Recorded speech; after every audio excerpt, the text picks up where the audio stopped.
Општина Штип вчера доби согласност од Комисијата за хартии од вредност да издаде 8.000 општински обврзници во износ од 4 милиони евра во рок од 7 години и камата од 4,75%.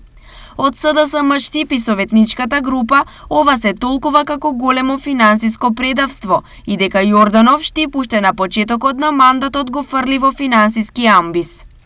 Во текот на оваа година, Општина Штип на чело со градоначалникот имаше неколку обиди за задолжување кај комерцијалните банки преку лизинг за набавка на возила и последната е преку обврзницата.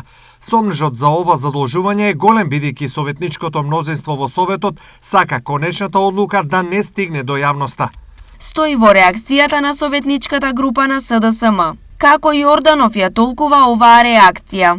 Парите од издадената обврзница ќе ги искористиме паметно и рационално. Пред се, тие се предвидени за реализација на 6 капитални проекти од интерес на граѓаните на Штип. Тоа се продолжување на булеварот Партизанска, изградба на обиколница од булеварот Гоце Делчев до Ново село преку населбата Пребек, изградба на конзоли низ водно коритото на реката Отиња, набавка на фотонапонски панели за производство на струја со капацитет од 800 киловати, набавка на турбина за искористување на водниот притисок за производство на струја со капацитет од 200 киловати и изградба на затворен пазар.